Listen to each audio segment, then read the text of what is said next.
Hi everyone, this is Jenny from the Narrate team. In week 3 of Narrate's series, Simple but Demanding, Adam asked the questions. What if the Jesus model of Christianity frees us from subtle forms of religious selfishness? And what if commands are actually illustrations of how to love God by loving people? So, speaking of all that comedy, you know who I really hate? Okay, that's a strong word. You know I have a really hard time not hating? Yeah, the Raiders. This is true. People who hurt my kids. And if you're a parent, you know exactly what I'm talking about. Now, at this point in my journey, it's very minor in my world. We're talking about the recess aide who just doesn't get it. And if you're the recess aide, you're going, yeah, and you're the parent who just doesn't get it. You know, we're talking about the extended family gatherings where a kid is misunderstood, right, by some other well-intentioned family member. We're talking about the friend, like who knew you could hate an 8-year-old that bad, right? Like the friend who misleads or sets up for failure or stabs in the back or wounds your kid. And you know, the thing of it is, part of what I'm learning is that if someone hurts your kid, there really is nothing else they can do that makes up for it. Right? Like they can give you gifts, they can bring you presents, they can give you money, they can sing you songs, they can praise your holy name, and none of it matters. And if you're a parent, the reverse is also true, isn't it? Like if someone wants to honor you, someone wants to love you, doing something for your kid, that's really the only thing that matters. Someone takes an interest in your child, someone comes to their thing or engage in conversation with them, shows up at their game. Nothing else. If the goal is to honor you, they don't need to do anything else. I had a friend this week, one of our kids started playing the saxophone in band this year. They don't tell you when you sign up for band that the instruments are $3,000 a month to rent. So we're like, oh, great, he's going to play the sax. And then we had to go rent the sax. And I mean, it's like, well, what do? Do we make our mortgage payment or do we rent the saxophone? And so I might have complained about that a little bit. And I had a friend who texted me last Sunday afternoon who's like, hey Adam, there's a saxophone on Craigslist for it was like $40. And I'm like, well, that's amazing. And I don't have any energy right now, and I can't keep up with you, Helena Classified Craigslist people. Like, it'll be gone, but thank you. In my head, I was like, I'll call tomorrow, but I'm sure it'll be gone because you guys are so zealous, those of you who linger in those circles. And all I said was thanks. And about an hour later, he texted me back, hey, I bought it. I'll bring it by your house. If you want it, you can pay me what I bought for it. Otherwise, I'll just flip it. It's like, there's nothing else, right? Like, and that was kind of serving me too, right? But he's got his own sax. Recently, a couple of my boys, they were in a meeting with me in this kind of experience event thing, and they were in the back row like, hour or two, right? Like, felt terrible for them. And a friend grabbed them and it's like, hey, you guys want to go play some foosball or something outside of this room? Listen, when someone loves your kids like that, there's nothing else they need to do, right? Okay, I just wanted to get that off my chest. If you're a guest with us this morning, we're in this series called Simple but Demanding. And what I said from the first week is that we are indebted to Andy Stanley and North Point Church. They compiled some great research and put it all together, and we're just shamelessly ripping it and giving credit. I feel like we might be the only ones that often give credit because there's no way they came up with all this stuff, but it is great stuff. And really the premise of the series is that when Jesus showed up on the planet, he came to bring a brand new way of defining the win. That as people understand life, both horizontally and vertically, and they understand, like, what does it mean to win? What does it mean to be successful? What we're suggesting, what the series is suggesting, what the scriptures and the history behind them is suggesting, is that when Jesus showed up on the planet, it was brand new. And what the words we've been using, or the phrases, are the Jesus model of thinking and the temple model of thinking. That Jesus didn't come to bring temple model 2.0.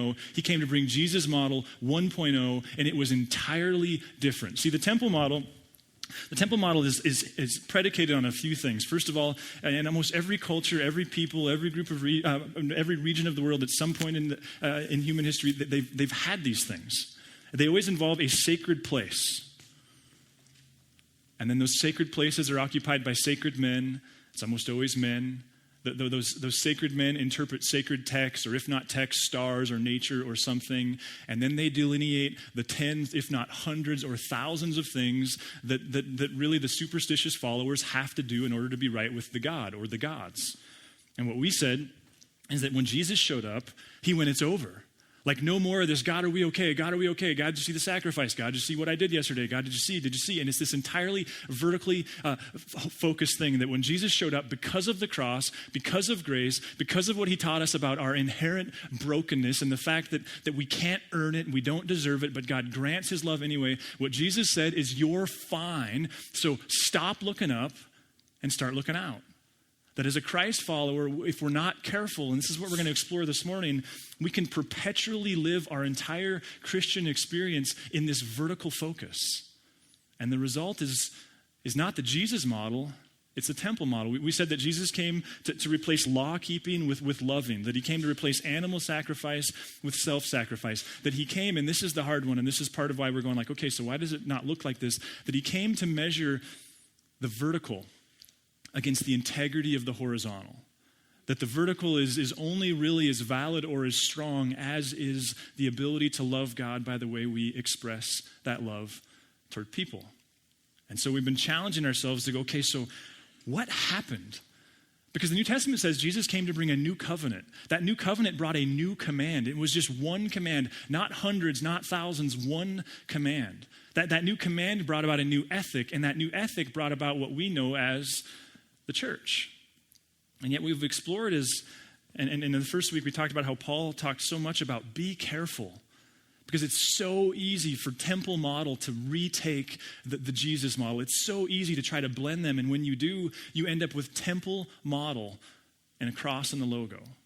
And so a couple weeks ago we started asking the question, okay, if all that's true, and if the church seemed to do that so well for the first few hundred years, what happened? And why is my expression and your expression and our expression and the cultural understanding of the expression, why is it so different? And we tried to get a little personal. And we said, if you've ever felt more guilty for the way you've treated a coworker, then excuse me, if you've ever felt more guilty for missing church or a quiet time or mass or confession than you did for the way you treated a coworker, that's temple model. That's believing that God just cares about these things you do with him, not how you express your love for him horizontally. We said that if you've ever asked the question, is this sin? Like, how close can I get to that before I sin? Listen, I do this, you do this. Have you ever thought about the implications of that question? Is it sin? Like, how far can we go? How far can I go in this direction? Is that sin? That's temple model. Because the desire there isn't to get close to God, right? The desire is to get what you want and to not tick the gods off while you do it. It's temple model thinking. We said if when we think that there's some ritual that we can observe and that ritual absolves us of responsibility of making things right when we hurt somebody else, that's temple model thinking. And I think another very poignant one is we talked about that, listen, if you think, if your system, your religion, your understanding prevents you from one anothering somebody else, that's temple model thinking. And one of the questions that I want to ask this morning is have you ever considered like who temple model spirituality, temple model thinking, ever considered who it's about? Like who benefits? See, because it starts with this question, God, are we okay? And that's a great question initially. But if we stay there, who is it about? Is it really about God? Is it about you? Is it about me? Like, have you ever noticed the irony, I guess, that temple model thinking, it's really not about God and it's certainly not about others. It's about me. And we can pray this way, right? God, help me, serve me, please, do this. We can go to church for these reasons. Even think about some of the language we use. I have to get back to church. I got to start going to church. I need church. Those can all be good things initially. But if our entire existence is lived there, what happens? We can obey for these reasons.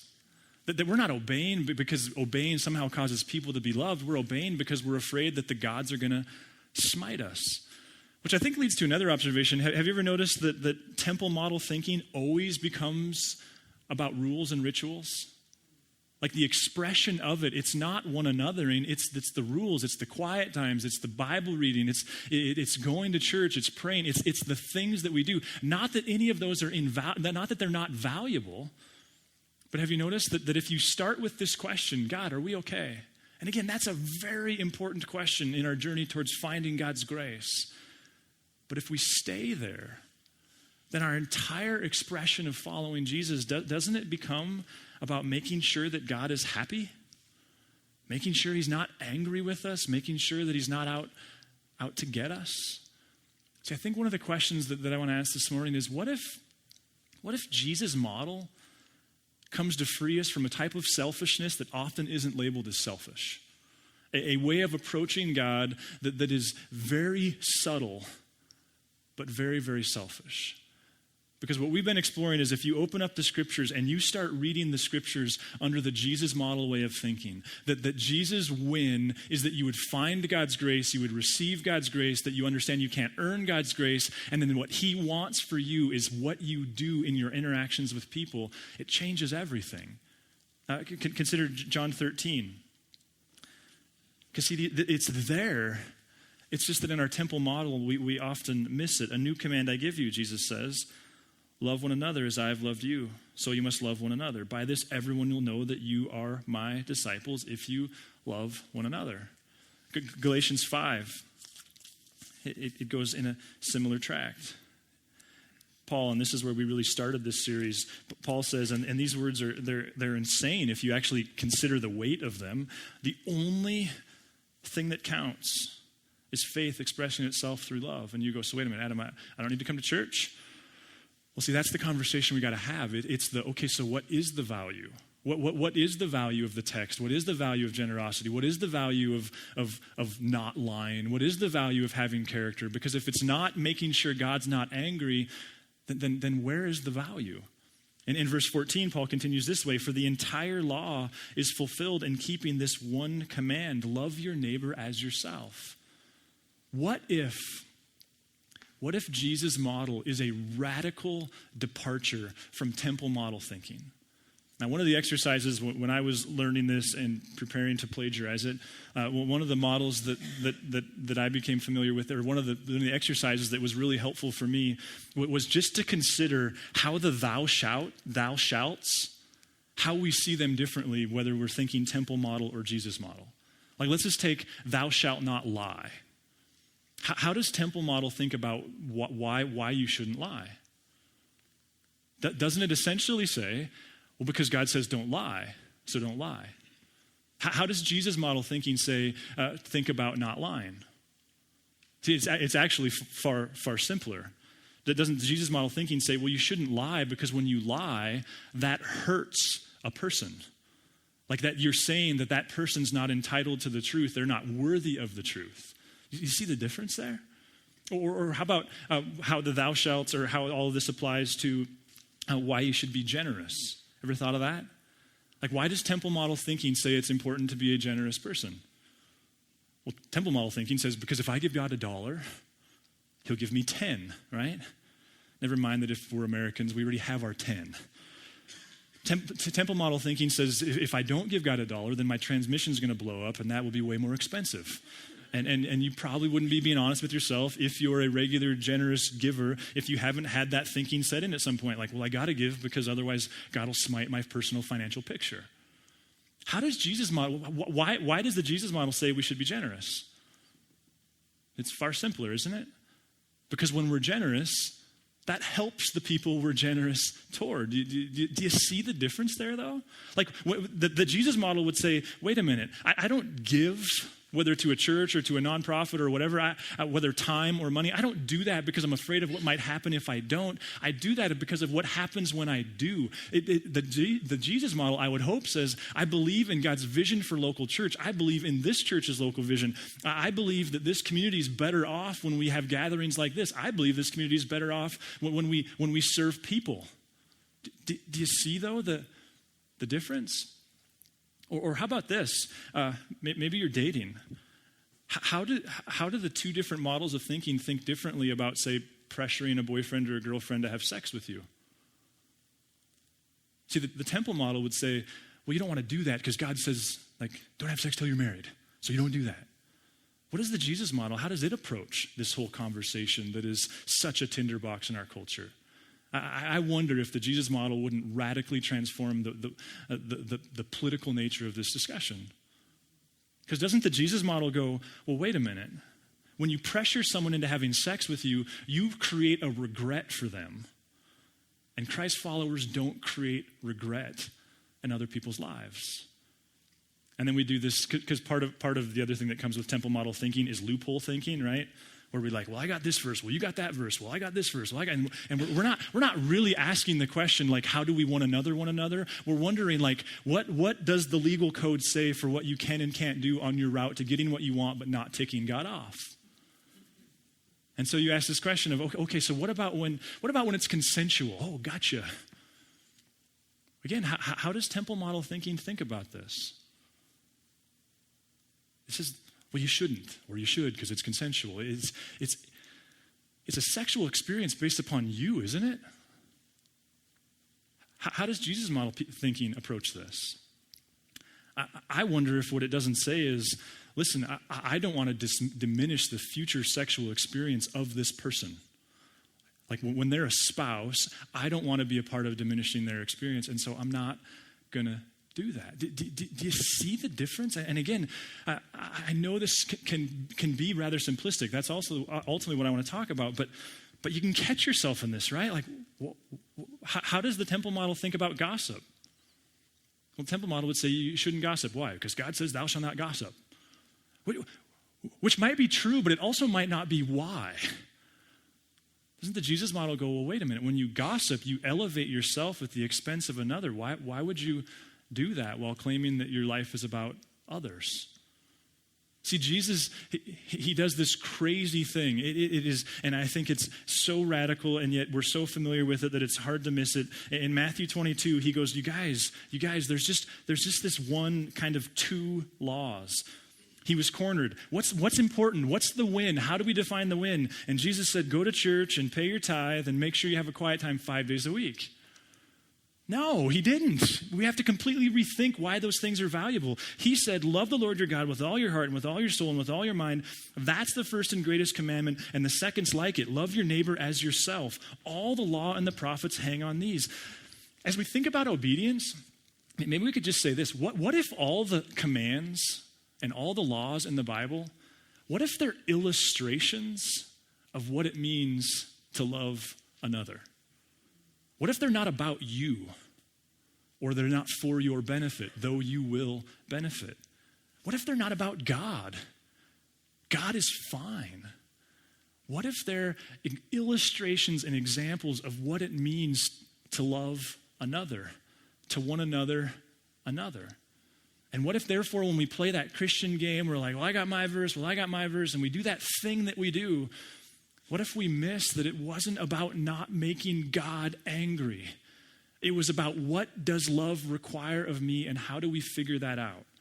Now, there's a giant, if you've fallen asleep, you've checked out, you're checking your fantasy football score, it's not too late to make sure Peyton Manning's on your bench, not just this week, but every week. Whatever it is you're doing, just come back to me, because this next observation, you guys, this is why we're doing this series. This is why we named the series what we did. This thing, when I heard it, I didn't come up with it. I come up with nothing. I just learn and regurgitate. When I heard it, I went, wow. This is the thing. Because listen, I think some of you are kind of going, yeah, we're just dumbing down Christianity. Like, Adam, all you're doing is removing all the kind of practical handles. You're just removing all the obstacles. You're just lowering the bar, right? Like, that's where we started this conversation. Is it just about lowering the bar? This is some kind of sentimental Christian thing. Maybe this will help. I brought some paraphernalia to help, because I wonder if sometimes we go like, this is just like Jesus, like hippie movement. Like, we're all gonna. I brought some gear for you. Who would like a flower power headband? Tiffany, Christian, I brought you some hair. Just so we could get this hippie thing going on. I got some glasses. You can't keep it, but you should. Does someone want to wear some glasses? I got some hippie glasses, Isaac. Woo, sorry. We have decent insurance, but don't make us use it, please. Somebody want some glasses? So, right, because here we go. Let's just finish the line of thinking, right? Like, this is just like some version of like Christian hippieism, right? We're all just gonna love one another, right? It's like being a senior in high school again. Like, hey, is this life would work? Can I have the hair? Maybe they would like it. I can see nothing, by the way, right now. This is like, you know, like we're just love people, right? I can see nothing. Want some glasses? Okay.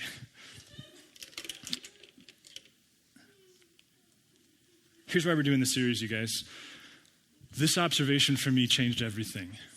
The Jesus model is far simpler, but it's also far more demanding. It is far simpler, but it is far more demanding. What we have to remember is that the epicenter of the Jesus movement was a man who they believed was the Son of God, who at the end of his life one anothered his friends to the extent that he hung from a cross covered in his own blood and the saliva of other people. That's how far it went for Jesus to one another. So yes, it is much simpler, but it is far more demanding. It is much less complicated, but it is incredibly more demanding. That's why we liked the circle thing. Draw a perfect circle. Conceptually, piece of cake, isn't it? Pulling that off, incredibly difficult. See, it's not a Christian hippie thing. In fact, if we were to be fair, you can hide in the temple, can't you? Like, you can hide out there. There's all kinds of ways to hide in the temple. It's really difficult to hide behind texts like this. Listen to what Paul said in Philippians 2:5. Go ahead, Matthew. In your relationships with one another, have the same mindset as Christ Jesus. Hard to hide from that. In Matthew 5, Jesus says, but I tell you, love your enemies and pray for those who persecute you. Hard to hide behind that. In Luke 6, he said, be merciful, just as your heavenly Father is merciful. We've not lowered a bar. Jesus took the bar and put it way up here and said, good luck on the route to actually doing that. You'll find yourself desperate for my spirit and my power, which is why you have such a refrain in the New Testament of the disciples and Paul going, we can't do it. Give us more faith. And God goes, okay, I'll send my spirit. This is incredibly difficult. We would be remiss if we missed that.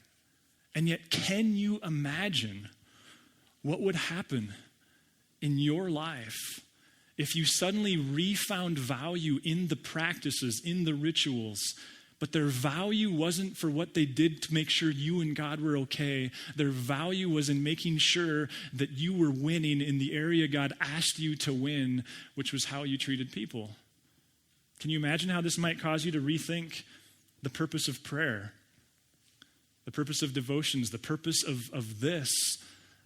The value of generosity. Can you imagine what would happen if your little family suddenly went, okay, guys, let's not make Christianity about all this stuff. Let's make it about struggling with the incredibly difficult task of one anothering people that we cross paths with. And I think one of the other, and if we're talking about hang-ups, another real easy hang-up is to go, but Adam, haven't we just eliminated God from the conversation? It's almost like it's all about people and you and people. And there's a sense of like, I thought this was all about God's glory. It's all about God's glory, right? And I don't mean to in any way downplay that, but Jesus actually addressed that.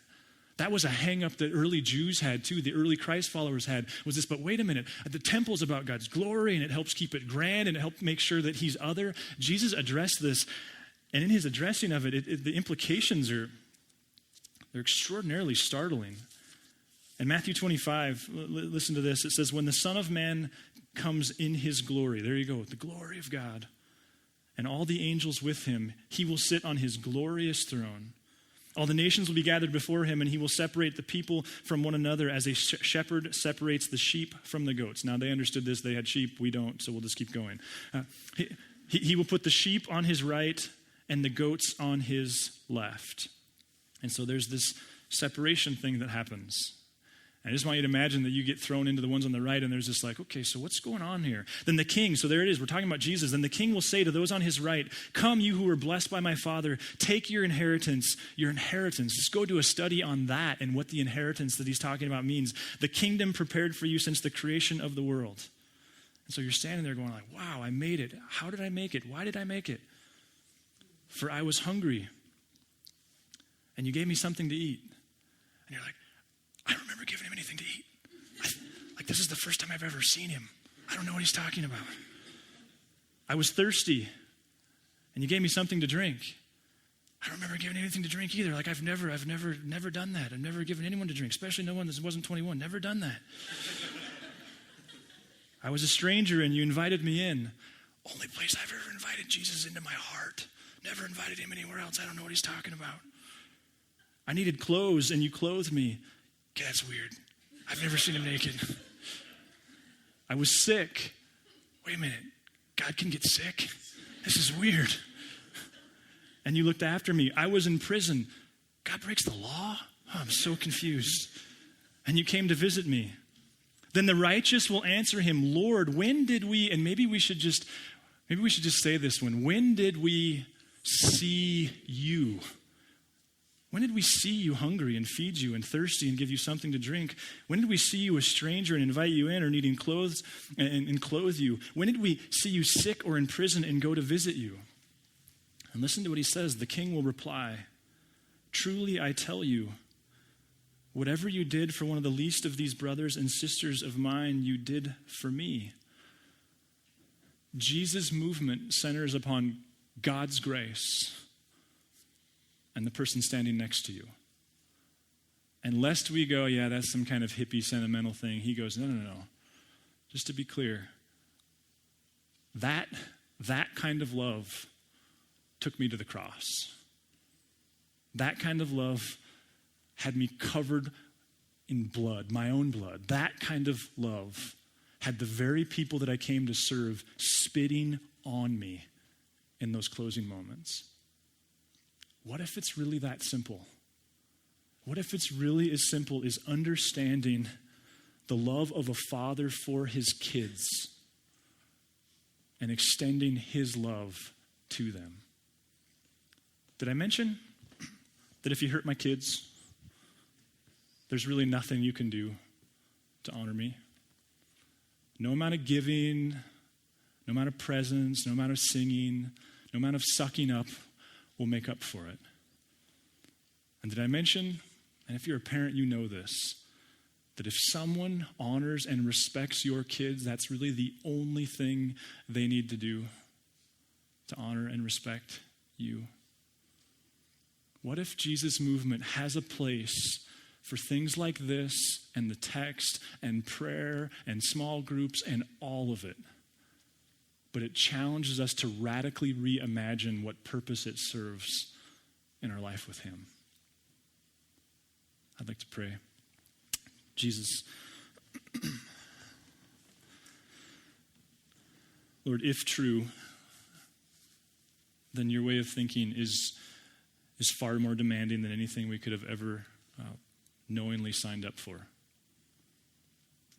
Jesus, tomorrow we'll walk into jobs and we'll work with people that are hard to love. We'll deal with little kids who are ungrateful. We'll get pulled out in front of and treated poorly. We'll be lied to and cheated. God, would you help us understand what it means to be as wise as serpents and as innocent as doves? Would you give us a type of love that's not simplistic and sentimental, but grounded and rooted in your grace, your extravagant grace, God. We love you, Jesus. Amen. If you would like to engage further with Narrate Church, you can find contact information online, www.narratechurch.org. We would love to hear from you.